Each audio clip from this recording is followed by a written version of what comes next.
I'm going to put my old coach, Mike Sullivan, on the Missin Curfew hot seat. And Sully, I like Sully. Made me watch film all the time, like critiquing, like you're standing there, you should be standing there. I'm like, where'd you have him again? Tampa. I go, okay, I got it, Sully. I think Mike Sullivan's a great coach. And the reason I'm putting him on the hot seat is I think it's time for Sully. He's already going to be the head coach for the Four Nations USA and the Olympic team. So he's got that. He can focus on that too. But much like Monty, right? Like if Sully stays in Pittsburgh and things continue to go sour, like does he really want that? Or is it maybe time for him to resign? Listen, I'm going to move on, bring in somebody else, sit back, look around the league now and go, okay, where does Mike Sullivan want to go? Where do I fit in? And Monty's a great example of you don't know what GMs are thinking out there. Like if you would ask me before Monty got fired, I would have said the Nerd Biscuit Bannister was not in trouble to get fired at all, right? I thought they played great last year under him, made a push to make the playoffs. They're underachieving this year. But what I'm saying is I'm going to throw Sully on the hot seat because I think it'd be a good thing for him to maybe step back. We had a hell of a run here. I won 2 cups. I'm going to resign. I'm going to let a young guy come in. And I'm going to weigh my options instead of staying in Pitt. And listen, it doesn't look good on him. The way they played the other night didn't look good on Sully. So I think it might be time for him to maybe look himself in the mirror and be like, might be time to move on. That's just my personal opinion. Yeah, I think it's a great take, Obes. And the way the way you look at this from the outside in, you're never in the rooms. First of all, I've never heard of a coach resigning, which would be a unique spot. But I would always just fight till do you still get your money? That's why I'm like, I don't know if you got to fight till the very end so you get your money. But in saying that, we probably talk to the GM and be like, if this isn't working, like let's figure out a solution. Yeah, I don't want to give up that dough. You don't give up your cap. Yeah. It's like it's a little different than like say giving up the C or whatever. Right? You're like fucking. But in saying this, like I look at, Doug Armstrong's no dummy, right? One of the smartest guys in the league. He's made some great moves, been around forever. He's won. When they hired Bannister last year, it really wasn't like, it was shocking to the world of why this guy, when you have Otter maybe that can take the spot.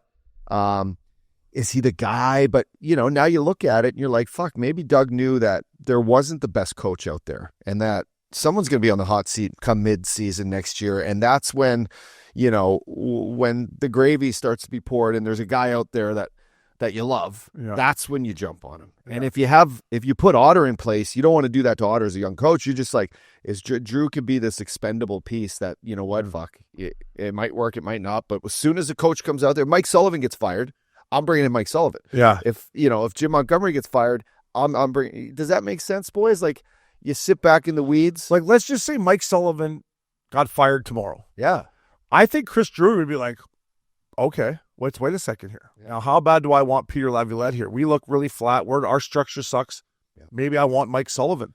That's probably the one. Would Stevie Y be saying the same thing? Stevie Y in Detroit's another one that maybe you never know, right? Yeah.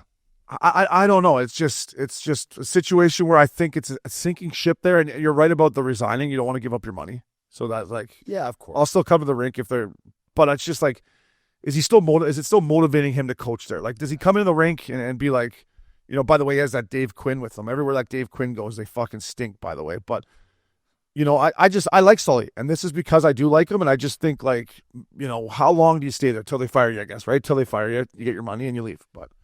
It was interesting, which teased me up to back up the Brinks truck. Do you want to touch on Sully at all there before we move on, Swish? No, I was just going to say the last thing I had on that was I just think Doug Armstrong might have set a new precedent in terms of, okay, now I'm so up forward and blunt with this. Like, if I see a guy that I want, well, I'm going to go take him before someone else does. So that, I think, could be a scenario where if you see Mike Sullivan get let go or he resigns, I'm sure he'd probably have to get fired or mutually part. But that's a guy that another GM's sitting there in the weeds being like, that's my guy. I'm going to go grab him before one of these other teams wants him because I know 15 to 20 GMs in the league would take him any day to run my squad.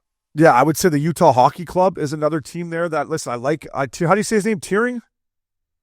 Yeah, I think he's a good coach. I like him. I used to talk to him on Cooley Show all the time.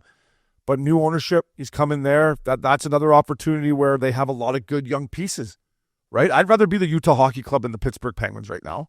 Like, I just think it's a point where Sully's in his career where it's like, how much longer do I want to stick around here and watch Carlson fucking try to defend, you know what I mean? But you can't give up the paychecks. You're right. I didn't take the money into consideration. So